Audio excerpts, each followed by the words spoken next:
Cale knew the sea like the back of his hand. He was born with salt in his hair and the scent of the ocean in his nose. Every day he sailed out with his father, casting nets and hauling in the day's catch. Life was simple, predictable, but Cale yearned for something more. He dreamed of distant shores and whispered stories of the creatures that lurked beneath the waves.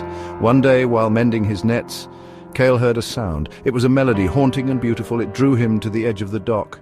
Peering into the water, he saw a flash of shimmering scales. His heart pounded. He knew somehow this was no ordinary fish. This was something magical. Cale returned to the dock every day, drawn by the siren song. He would bring trinkets, shells, polished stones, even a carved wooden bird. He left them on the edge of the pier, hoping to catch another glimpse of the creature beneath the waves. His heart ached with a longing he couldn't explain. The creature revealed herself slowly. First, a flash of emerald tail, then a cascade of pearlescent bubbles. Then she emerged. Her name was Aria, and she was a mermaid. Her eyes, the color of the deepest ocean, held a wisdom far beyond Cale's years. Her voice, the source of the enchanting melody, could soothe the stormiest sea. Cale was captivated.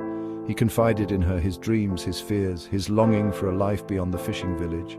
Aria listened with her heart in her eyes. She shared stories of her world, the coral reefs teeming with life, the playful dolphins, the ancient secrets hidden in the ocean depths. Their bond deepened with every meeting. They fell in love under the watchful gaze of the moon, the salt spray on their lips, a baptism of their forbidden love. Cale, for the first time, felt truly alive. Aria was the missing piece of his soul, the answer to a question he hadn't even known he was asking. Their love was a secret hidden from the suspicious eyes of the villagers. They met under the cover of darkness, their laughter echoing across the waves, their love a beacon in the night. But their idyllic bubble couldn't last forever. The world, it seemed, was not ready for a love story like theirs. The villagers, hardened by the sea and steeped in superstition, began to whisper. They had always feared what they didn't understand.